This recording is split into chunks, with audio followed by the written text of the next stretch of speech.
नमस्कार मित्रों, नमः संस्कृताय। पूनम सिंह संस्कृत क्लासेस में आपका बहुत बहुत स्वागत है। तो आज हम मित्रों देखेंगे व्याकरण से प्रश्न अभ्यास। व्याकरण का प्रैक्टिस सेट लगाएंगे आज, ठीक है। अभी तक हम बहुत सारे प्रैक्टिस कर चुके हैं सभी टॉपिकों पर, जितने भी हमारे यूनिट लगे हुए हैं सब पे लमसम हमने प्रैक्टिस कर लिया है। अगर पीछे की क्लासों को आप लोग नहीं देखे हैं तो उसको जाके एक बार देख लीजिए, ठीक है। वहाँ से आपका अवश्य ही लाभ होने वाला है, ठीक है। जो भी हमारे भाई बहन मित्र देख रहे हैं उसको आप लोग धैर्यपूर्वक पूरा देखें, यही रिक्वेस्ट है आपसे। पूरा देखेंगे तो आपको अवश्य ही लाभ मिलेगा, बीच में मत भागें। क्योंकि थोड़ा सा मित्रों मेरा स्वास्थ्य भी नहीं सही है, लेकिन फिर भी प्रैक्टिस इसीलिए करवा रहे हैं क्योंकि इस समय बहुत ही ज़रूरी है। दोस्तों पूरा देखें, पूरा देखने से लाभ मिलेगा। अगर बीच में आप लोग भागेंगे तो लाभ नहीं होगा, ठीक है। और चैनल को सब्सक्राइब कर लें, लाइक शेयर सब्सक्राइब भी कर लें, ताकि जो भी अच्छी अच्छी वीडियो हैं आप तक पहुंच जाएं, ठीक। तो हमारा पहला क्वेश्चन आज है, वर्णानामिति शयतः सन्निधि उच्यते संयोग संहिता सव शवर्गम अनुनासिक। तो यहाँ पे हमारा पहले का बी ऑप्शन राइट हो जाएगा, संहिता, ठीक। जो हमारा संहिता है राइट आंसर यहाँ पे हो जाएगा, ठीक है। आगे देखेंगे दूसरा, वृद्धि संज्ञक विधायकम सूत्रम किम व्यधरेचि वृद्धिरादयचि आदगुण एड पररूपम। तो यहाँ पे हमारा जो वृद्धि संज्ञक सूत्र है वो कौन सा है ये बताना है। तो यहाँ पे हमारा वृद्धि रादयच, बी वाला ऑप्शन सही हो जाएगा, ठीक है। पत वतु इत्यानयो कह संज्ञा भवत। तो यहाँ पे कौन सी क्या संज्ञा होती है। तो ये नदी, उपधा, घी, निष्ठा। तो तीसरे में हमारा निष्ठा संज्ञा होती है, ठीक। ये छोटी छोटी चीज़ें दोस्तों आप लोगों को बहुत ही काम आएंगी, क्योंकि छोटी छोटी जो चीज़ें होती हैं इसी तरह दे के मिलान वाले क्वेश्चन आते हैं। तो अगर इसको आप लोग अच्छे से देख लोगे तो यहाँ से आप उसको बना ले जाओगे, ठीक है। कल हमने क्लास में बताया था कि एक जो मिलान वाले हमारे क्वेश्चन होते हैं उसको एक से पकड़ने का प्रयास करना आप लोग, ठीक है। पेपर में एक पकड़िएगा, अगर एक से आपका हल हो जा रहा है तो ज़्यादा उसमें दिक्कत नहीं आएगी, फटाफट आप लोग कर ले जाएंगे और समय की बचत भी होगी। और हमारा जो फर्स्ट पेपर होता है उसके लिए भी आपको समय पर्याप्त मिल जाएगा, उसको भी हल कर पाएंगे। क्योंकि जो संस्कृत वाले विद्यार्थी हैं हमारे जैसे, हम लोग जैसे हैं, तो थोड़ा फर्स्ट पेपर हमारा होता है वो हमारे लिए टफ होता है। अपने पेपर में तो उतनी दिक्कत नहीं होती है, लेकिन जो फर्स्ट पेपर हमारा होता है जर्नल वाला वो थोड़ा दिक्कत करता है। तो उसके लिए समय आप लोग इस तरह क्वेश्चन को हल करके बचा सकते हैं, ठीक है। अगर पीछे की कक्षाओं को नहीं देखे हैं तो उसको देख लीजिए जाके। ऐसु, यहाँ चौथा क्वेश्चन देखेंगे, ऐसु पाठक गुणेशु कह गणते अक्षर व्यक्ति गीति लिखित पाठ का शीघ्री। तो यहाँ पे हमारा चौथे का जो हो जाएगा अक्षर व्यक्ति, ये नहीं है, कह गणते ये है, ठीक। आगे देखेंगे पांचवा हमारा है। और दोस्तों कहीं भी अगर मुझसे कोई त्रुटि हो जाती है तो उसके लिए क्षमा प्रार्थी हैं, ठीक है। निम्नलिखितेषु अंतः अंतेषु को ध्वनि न गणते ट र ल य। तो यहाँ पे अंतेषु, जो अंतेषु होते हैं उसमें कौन सी ध्वनि की गणना नहीं होती है ऐसा बताना है, ठीक है। 5वें नंबर में हमें ये बताना है। तो यहाँ पे ऑप्शन हमारा दिया हुआ है, उसके हिसाब से हमारा जो टा है टा ये नहीं होगी। ना गणते, देखिए छोटा से ये ना जो रहता है इसका आप लोग अस्ति ना अस्ति ना, इसका ज़रूर ध्यान देना, ठीक है। क्योंकि ऐसा अगर ध्यान नहीं देंगे तो दिक्कत हो सकती है, ठीक। यहाँ पे देख लेंगे 6ठा नंबर, अधो निर्दिष्टेषु मनो स्त्री इति विग्रहे स्त्रीलिंगे अशुद्ध प्रयोग का मनई मनवी मनवी मनु।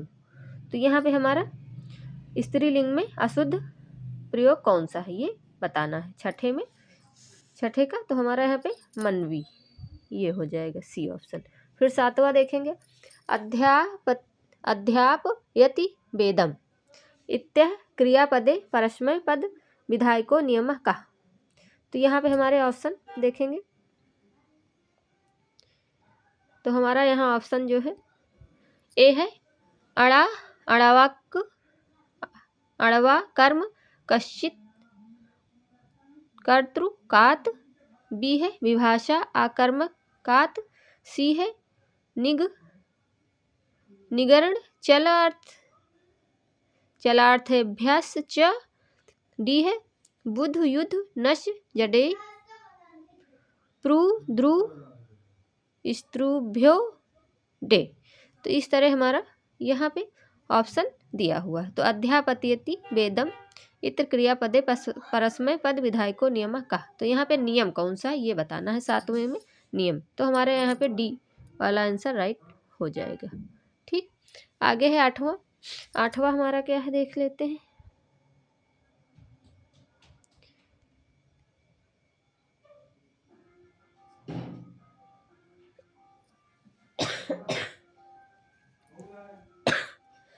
आठवां क्वेश्चन हम देखेंगे दोस्तों। थोड़ा सा स्वास्थ्य नहीं सही है, खांसी वगैरह आ रहा है, फिर भी प्रैक्टिस जरूरी है। ठीक है, 8वां देखेंगे, वचः धातोर शब्द संज्ञायाम ऋणत प्रत्ययंतम किम रूपम। तो यहाँ पे ऋणत प्रत्ययाम का रूप कौन सा है ये बताना है। वाच्यम, वाक्यम, वच्यम, उच्चम। तो यहाँ पे हमारा राइट आंसर कौन सा हो जाएगा ये बताना है। तो 8वें का हमारा यहाँ पे हो जाएगा वाच्यम। ठीक, ए ऑप्शन सही हो जाएगा। 9वां वाला देखेंगे 9, एध धातो आशीर्लिंग उत्तम पुरुषैक वचने किम रूपम। ऐसा क्वेश्चन हमारे मित्रों देखने को मिलता है, इसलिए आप लोग इसको भी थोड़ा सा एक बार 2 बार जरूर देख लीजिएगा। एधे, एधीशे, एधी, तहे, एधीशी। तो यहाँ पे हमारा कौन सही हो जाएगा 9 का। तो 9 का हमारा बी ऑप्शन यहाँ पे राइट हो जाएगा, एधीशी। ठीक है, आगे देखेंगे 10 नंबर, क्रिया मात्र विषयम व्यापार नियतस्य च किम भवति हेतु कारणम अधिकारणम संबंधा। तो यहाँ पे हमारा राइट आंसर हो जाएगा व्यापार नियत क्या है यहाँ पे बताना है। तो 10वें में हमारा बी आंसर राइट हो जाएगा, कारणम। ठीक, आगे देखेंगे 11 नंबर, लोमन शब्दस्य मत्वर्थीय शुद्ध प्रयोग का। लोमन शब्द का मत्वर्थी शुद्ध प्रयोग कौन सा है। लोमना, लोमिका, लोमिल, लोमस। तो यहाँ पे हमारा 11 नंबर का राइट आंसर हो जाएगा लोमसः। ठीक है, डी। आगे जाएंगे 12 नंबर पे, शास्त्र पूर्व के प्रयोग अभ्युदय महाभाष्य अनुसारम रिक्त स्थानम पूरयत। तो यहाँ महाभाष्य के अनुसार ये जो रिक्त स्थान है उसकी पूर्ति करनी है। तो हमारा 12 नंबर का आंसर हो जाएगा बी ऑप्शन, तातुल्याम वेद शब्देन। ठीक है, तातुल्याम वेद शब्देन यहाँ पे राइट आंसर हो जाएगा। आगे देखेंगे 13 नंबर का। 13 नंबर में हम दोस्तों जल्दी जल्दी इसीलिए देख रहे हैं क्योंकि हमें प्रैक्टिस में चीज़ों को फटाफट देखना है, ज़्यादा डिटेल नहीं जाना है क्योंकि ज़्यादा डिटेल का अब टाइम नहीं बचा है। तो आप लोग भी अच्छे से देख लीजिए। अगर आपको लगता है थोड़ा सा डिटेल या फिर धीरे चलना चाहिए तो प्लीज़ एक बार कमेंट में ज़रूर बता दें। ठीक है, आगे देखेंगे 13 नंबर, निम्नलिखितेषु विषमीकरणस्य उदाहरणं किमस्ति। बभूव, शासार, गमिष्यति, पापाठ। तो यहाँ पे हमारा राइट आंसर हो जाएगा 13 में सी ऑप्शन, गमिष्यति। ठीक है, आगे देखेंगे 14 नंबर का क्वेश्चन हमारा जो है 14 नंबर में देख लेंगे। तो 14 नंबर में चीनी भाषा कीदृशी भवति। चीनी भाषा कैसी होती है यहाँ पे बताना है। तो चीनी भाषा हमारी कौन सी कैसी होती है, आयोगात्मक होती है। बी ऑप्शन राइट हो जाएगा यहाँ पे 14 नंबर में बी ऑप्शन राइट हो जाएगा। ठीक है, अगर आप लोगों को इस तरह थोड़ा सा ध्यान दीजिएगा, अगर आपको क्लियर आंसर पता है तो फटाक से लगाइए और आगे बढ़िए, ठीक है। ऐसा नहीं करना है कि हमें चारों ऑप्शन पे जाना ज़रूरी नहीं है, ठीक है। बस हाँ, ये ध्यान ज़रूर रखिएगा कि गलत ना हो, क्योंकि गलत होगा तो नंबर कट जाएगा और आंसर सही जाएगा तो आपको फट से 2 नंबर मिल जाएंगे। वो 2 नंबर हमारे लिए बहुत ही कीमती हैं, ठीक है, क्योंकि उसी पे हमारा जो आधार है उस टिका हुआ है, ठीक है। जो भी मेहनत हमारे भाई बहन मित्र कर रहे हैं उनको सफलता ईश्वर दे दे, बस यही प्रार्थना है, ठीक है। और चैनल को आप लोग सब्सक्राइब ज़रूर से कर लें, बार बार हम इसीलिए कह रहे हैं क्योंकि जो चीज़ें आ रही हैं वो आप तक पहुंच जाएं, ठीक है। आगे देखेंगे 15 नंबर, भूत बलि इत्र समासः केन सूत्रेण विधीयते। तो यहाँ पे हमारा ऑप्शन है कर्तिश्च करणे कृता बहुलम, बी है चतुर्थी तत्यार्थ बलि हित सुखै रक्षतै, पंचमी भयेन, सप्तमी सौंडे। तो यहाँ पे बलि भूत बलि में कौन सा समास सूत्र द्वारा होगा, किस सूत्र द्वारा होगा? भूत बलि में। तो भूत बलि में हमारा जो है 15 नंबर में बी वाला चतुर्थी से ये वाला सूत्र लगेगा यहाँ, ठीक है। सॉरी मित्रों।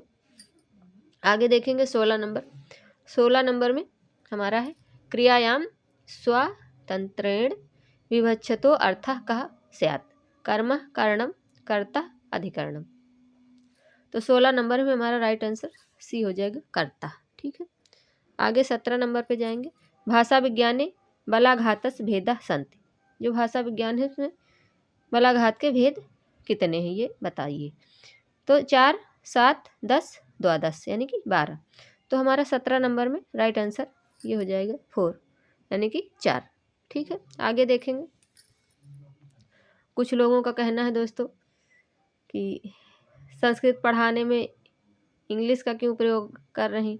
तो हमें तो लगता है कि अगर समझ के लिए अगर इंग्लिश का प्रयोग, तो बड़े बड़े जो हमारे गुरु लोग हैं वो भी बोलते हैं, सर्वभूषण सर जैसे लोग जो हमारे गुरु हैं, तो वो भी समझाने के लिए बहुत तरह की भाषाओं का प्रयोग कर लेते हैं, ठीक है। तो ऐसा कुछ नहीं है कि नहीं बोलना चाहिए, ठीक है मित्रों। चलिए ये सब तो बाद में देखेंगे। आगे देखेंगे 18 नंबर, अर्थबोधस्य कति प्रमुख साधनान। अर्थबोध के कितने प्रमुख साधन हैं?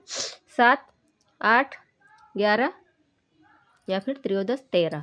तो यहाँ पे हमारा राइट आंसर हो जाएगा 18 में बी 8, ठीक। अर्थबोध के जो मुख्य साधन है वो 8। आगे देख लेंगे, आगे हमारा 19 नंबर में निर्मच्छिकम अस्य पदस्य अलौकिक विग्रह भवति। निर्मच्छिकम का अलौकिक विग्रह कौन सा बनेगा, यहाँ पे आप लोग बताइए। तो यहाँ पे हमारा राइट आंसर हो जाएगा 19 का 19 नंबर में डी ऑप्शन, मच्छिका आम निर, ये वाला।